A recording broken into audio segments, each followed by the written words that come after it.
نحمده ونصلي على رسوله الكريم أما بعد فأعوذ بالله من الشيطان الرجيم بسم الله الرحمن الرحیم۔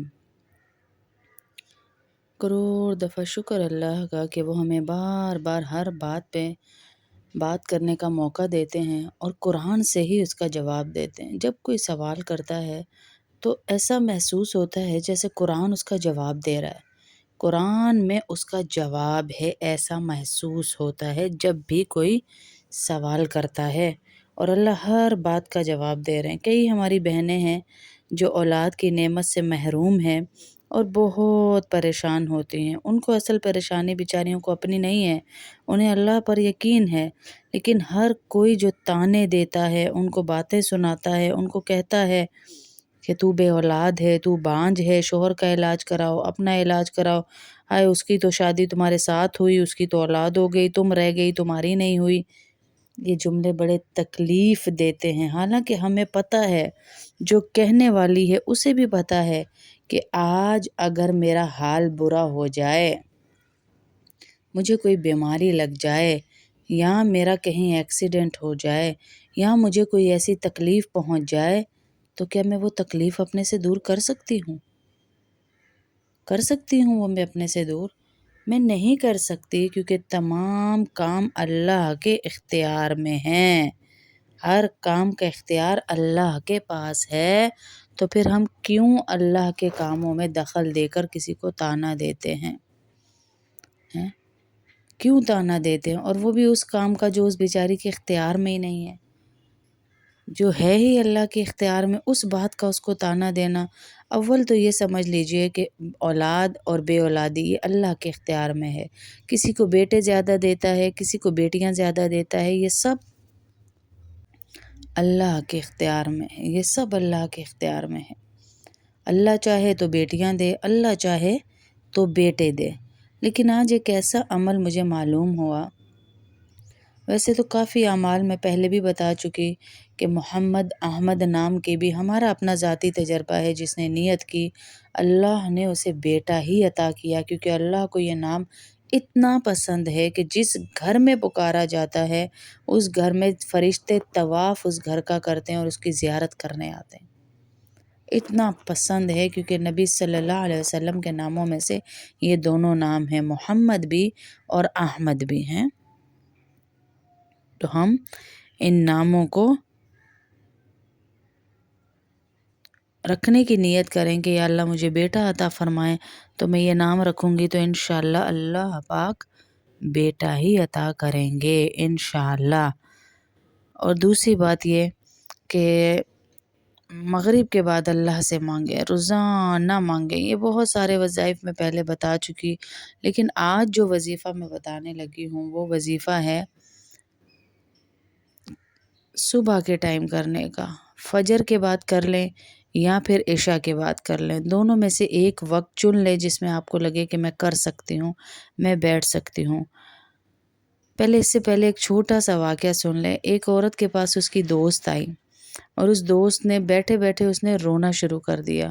تو دوسری نے پوچھا اس سے، یہ کسی نے مجھے سنایا واقعہ تو میں آپ کو سنا رہی ہوں، اس نے اس سے پوچھا کہ تم کیوں رو رہی ہو اتنا، کیوں اتنا تنگ ہو رہی ہو، رو رہی ہو؟ اس نے کہا میں کیا بتاؤں، میری زندگی پہلے بھی عذاب تھی کہ میرا شوہر روزانہ مجھے مارتا تھا، میری ساس مجھے طعنے دیتی ہے، میری دیورانی جٹھانی نندیں اپنے بچوں کو سامنے لا لا کے مجھے طعنے دیتی ہیں، اور اب ایک اور عذاب کہ میرے شادی کو 5 سال گزر گئے، اب میری اولاد نہیں ہے، تو مجھے سب طعنے دیتے ہیں، سب طعنے دیتے ہیں۔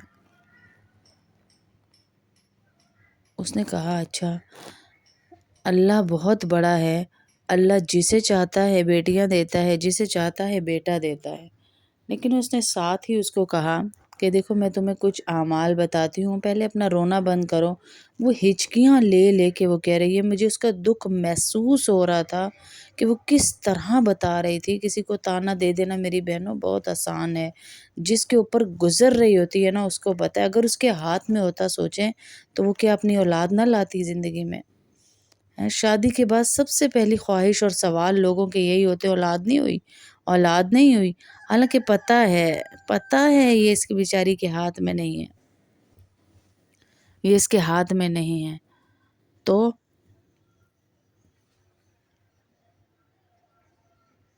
اس نے کہا، جب میں نے اس کو چپ کرایا، بہت رو رہی تھی میری بہن، وہ دوست جو ہے، اس کو چپ کرایا اور اس کو میں نے کہا کہ آپ کسی بھی نماز کے بعد، فجر یا عشاء کے بعد، یہ 100 والی 2 تسبیحاں سورہ اخلاص، قل ہو اللہ احد کی پڑھو، اول اور آخر درود شریف پورا پورا پڑھو، اللہم صلی علی محمد وعلی آل محمد کما صلیت علی ابراہیم وعلی آل ابراہیم انک حمید مجید، اللہم بارک علی محمد وعلی آل محمد کما بارکت علی ابراہیم وعلی آل ابراہیم انک حمید مجید، قل هو اللہ احد۔ ہر دفعہ بسم اللہ کے ساتھ پڑھیں گے آپ، قل هو اللہ احد، بسم اللہ الرحمن الرحیم، قل هو اللہ احد اللہ الصمد لم یلد ولم یولد ولم یکن لہ کفوا احد۔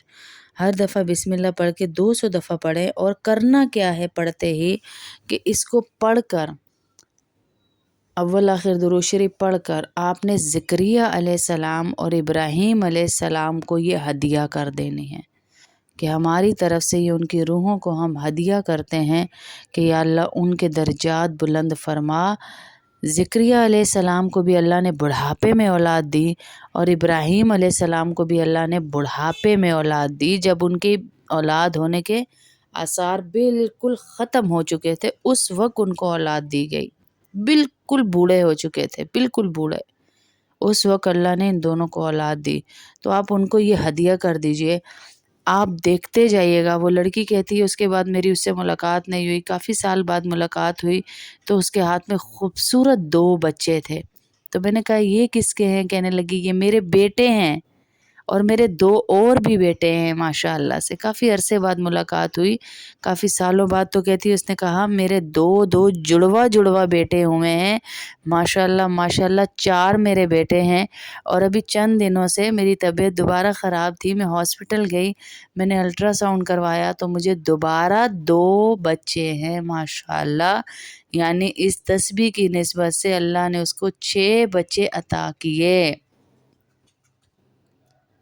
6 بچے ماشاء اللہ۔ اللہ ہر بے اولاد عورت کو اولاد عطا کرے اس تسبیح کی نیت سے۔ اس نیت سے پڑھیے، حضرت زکریا علیہ السلام، حضرت ابراہیم علیہ السلام کو ہدیہ کر دیجئے، 200 دفعہ صرف سورہ اخلاص پڑھنی ہے آپ نے، اور اول اور آخر درود شریف پڑھنا ہے، بس یہ پڑھ لیجئے، انشاءاللہ دیکھیے گا اللہ کیسے آپ کے کام بناتا ہے، کیسے آپ کو اللہ اولاد نرینہ عطا فرماتا ہے۔ اس نیت کے ساتھ پڑھیے، ہدیہ کر دیجئے، اور محمد احمد نام کی نیت کیجئے، اور نیک حافظ بنانے کی نیت کیجئے۔ اللہ کے لیے وقف کرنے کی نیت کریں گے تو اللہ لائن بیٹوں کی لگا دے گا۔ یہ نہ کہا کریں جو میرے اللہ کی مرضی مجھے منظور، بے شک ہمیں منظور ہے، ہم مسلمان ہیں، ہمیں منظور ہے، لیکن اللہ کو مانگنا بہت پسند ہے۔ بیٹے مانگیے اللہ سے، وارث مانگیے اللہ سے۔